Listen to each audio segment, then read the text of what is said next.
10, 9, 8, 7, 6, 5, 4, 3, 2, 1, 0.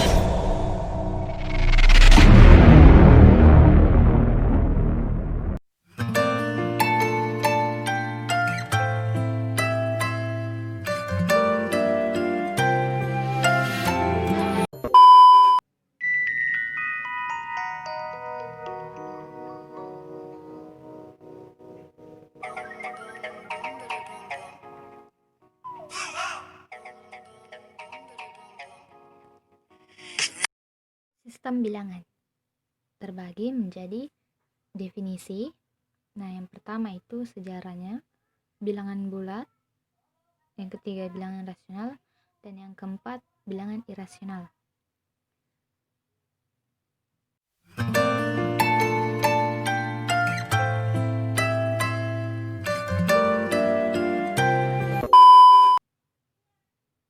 Baik, yang pertama yaitu definisi. Nah, sistem bilangan adalah himpunan konsep matematika dengan dua operasi binar penjumlahan dengan perkalian yang bersifat tertutup dengan himpunan, sehingga penjumlahan bersifat komutatif dan asosiatif, perkalian bersifat komutatif dan asosiatif, perkalian bersifat distributif atas penjumlahan. Nah, bilangan ini bilangan kali ini yang dikenalkan yaitu infinite atau bilangan seperti bilangan asli dan pecahan.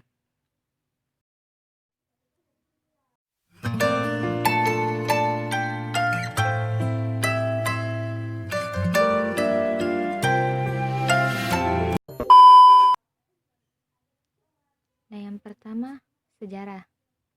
Nah, mula-mula dikenal manusia yaitu bilangan bulat positif, yaitu bilangan asli. Nah, bilangan asli dibutuhkan manusia untuk membilang sesuatu yang utuh seperti banyak orang, banyak hewan, dan semacamnya. Namun, manusia mengenal bilangan pecahan dengan berbagai macam bentuk.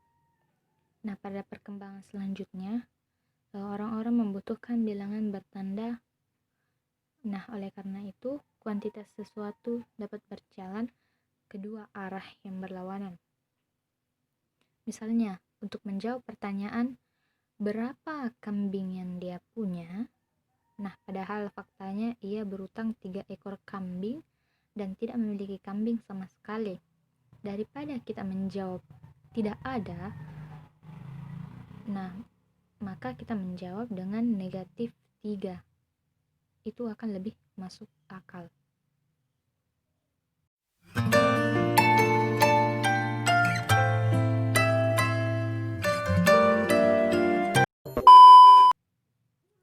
Nah, yang kedua yaitu bilangan bulat. Penambahan 2 dan pengurangan 2 adalah operasi yang berlawanan yang menghilangkan. Nah, sehingga menyatakan operasi ini dengan plus 2 dengan minus 2. Menggunakan tanda kurung di sini untuk menunjukkan bahwa plus dan minus memadukan 2 tanda untuk menunjukkan jenis bilangan yang baru. Nah, operasi binar plus di sini menetapkan hasil positif 2 plus minus 2 sama dengan 0. Nah, 0 ini yaitu bilangan baru, bilangan bulat yang baru. Nah, hal ini memberikan model untuk contoh jenis pertama, yaitu positif 3 ditambah minus 3 sama dengan 0. Positif 5 ditambah minus 5 sama dengan 0. Di sini memberikan hasil yang sama untuk kedua dan ketiga. Nah, bilangan baru ini yang disebut dengan bilangan bulat. Penggunaan tanda tambah untuk penjumlahannya berarti bahwa hal itu menyerupai dan berbeda dari penjumlahan bilangan asli. kita coba mengembangkan sistem bilangan baru berdasarkan ide awal pada kegiatan nyata yang pertama dan mengecek bahwa sistem bilangan ini memenuhi persyaratan matematis yang sudah ditetapkan. Nah, kita perlu contoh khusus pertama dari jenis kedua.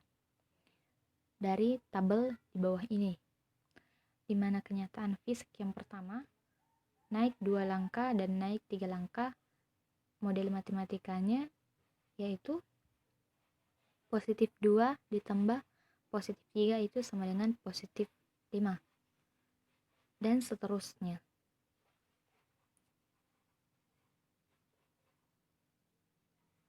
Nah, secara umum, hal ini memberikan hasil matematis yang sama dengan kenyataan fisik.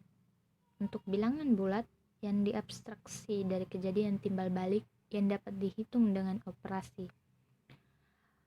tambah dan kali adalah sebuah sistem bilangan.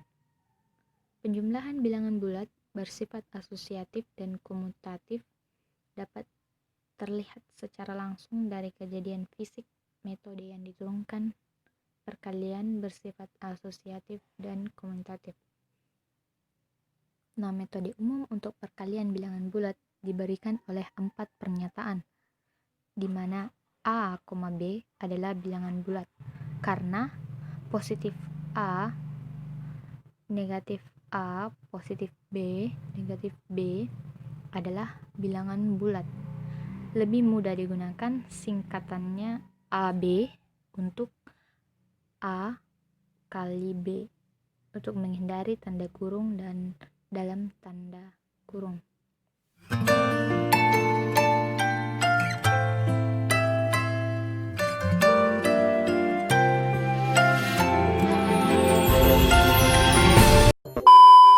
Yang ketiga yaitu bilangan rasional. Sebelumnya kita telah mengenal dengan bilangan asli, bilangan pecahan atau pecahan, bilangan bulat, bilangan positif, dan bilangan negatif. Misalnya untuk 2 ditambah titik-titik sama dengan 6, maka kita dapat menentukan bilangan asli 4 untuk mengisi titik-titik tersebut. Tetapi bagaimana bila 2 ditambah titik-titik sama dengan 2? Daripada kita menyebutkan bahwa tidak ada bilangan asli yang mengisi titik-titik itu, lebih baik kita memperluas jenis bilangan yang kita kenal. Di sini muncullah bilangan yang namanya 0. Semua bilangan asli dan 0 kita golongkan sebagai himpunan bilangan cacah. Nah, yang kedua yaitu untuk mengisi titik-titik pada 3 ditambah titik-titik sama dengan 2, kita perlu bilangan dengan arah yang berlawanan dari biasanya. Nah, di sini muncullah bilangan negatif. Semua bilangan cacah dan bilangan negatifnya ini kita golongkan sebagai himpunan bilangan bulat. Nah, semua bilangan yang telah kita kenal hingga di sini digolongkan menjadi satu jenis bilangan yang disebut bilangan rasional.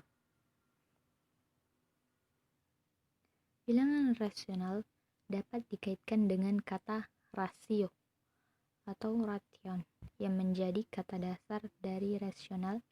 Dalam matematika, rasio berarti perbandingan. Umumnya sebuah perbandingan dinyatakan dengan bilangan bulat. Nah, misalnya 2 dibanding 5 menyatakan perbandingan A terhadap B, maka kita tulis A sama dengan 2/5B atau A per B sama dengan 2/5. Nah, bilangan rasional adalah bilangan yang dapat dinyatakan dalam bentuk A per B dengan A, B bilangan-bilangan bulat dan B tidak sama dengan 0.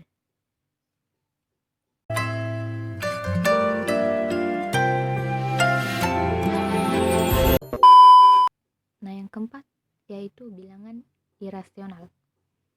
Bilangan irasional adalah bilangan yang tentunya bukan rasional. Bilangan irasional ini bukan hasil bagi bilangan bulat dan bilangan asli, sehingga tidak dapat dinyatakan dalam bentuk dan juga tidak mempunyai bentuk desimal berulang.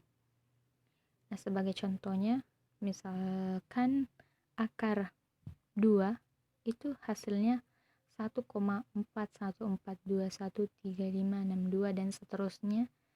Ini tidak berakhir dan tidak berulang. Nah, contoh lain yang kedua, akar 3 hasilnya 1,732050807 dan seterusnya.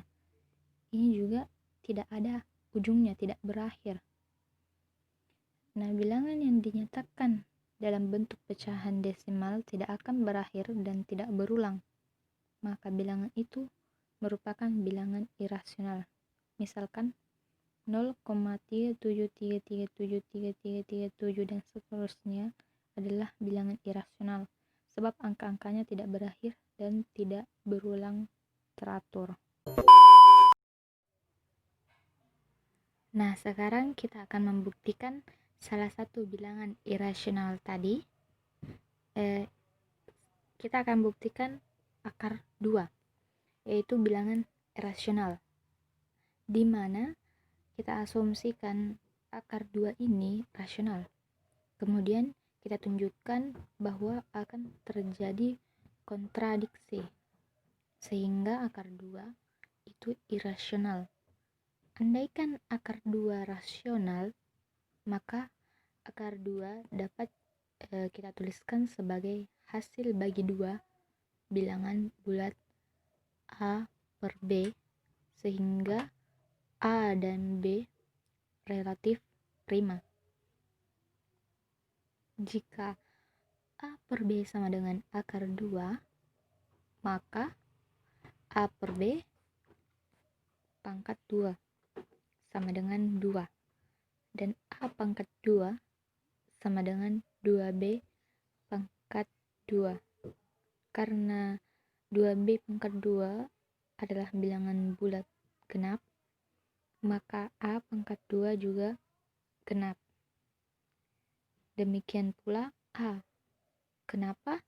Karena A itu genap, maka A dapat kita tuliskan sebagai A sama dengan 2C. Nah, C ini juga bilangan bulat. Nah, kita dapatkan A pangkat 2 sama dengan 4C pangkat 2, padahal A pangkat 2 sama dengan 2B pangkat 2, maka B pangkat 2 sama dengan 2C pangkat 2, sehingga B pangkat 2 itu genap. Akibatnya B juga genap.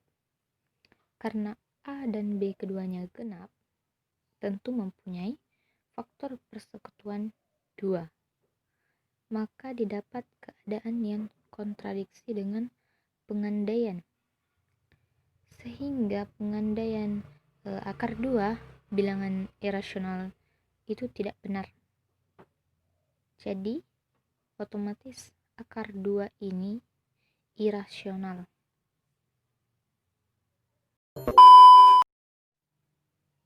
Nah, jaringan interval yaitu cara yang rumit untuk menyatakan sebuah bilangan yang belum dihitung. Kita bisa menyederhanakannya dengan notasi desimal tak hingga berikut ini, di mana 1,4 artinya antara 1,4 dan 1,5. Nah, yang kedua 1,41 artinya antara 1,4 dengan 1,42. Nah, yang ketiga yaitu 1,414 yang artinya antara 1,414 dengan 1,415. Ini berarti bahwa bilangan irasional dan bilangan rasional itu bisa dicampur dengan tujuan perhitungan mengganti bilangan irasional dengan pendekatan rasional, yaitu mengganti akar 2 sama dengan 1,414 dengan 1,414 dengan titik-titik. Tetapi kita harus hati-hati dengan menempatkan derajat akurasi dari jawaban kita, sehingga dapat kita tuliskan akar 2 dikali akar 3 sama dengan 1,414 dikali 1,732 sama dengan hasilnya yaitu 2,449048 dan seterusnya. Nah, hal ini akan bermakna bahwa hasil yang didapat antara 2,44948 dan 2,44949 yang tidak kita ketahui. Lebih dan kurangnya mohon dimaafkan. Wassalamualaikum warahmatullahi wabarakatuh.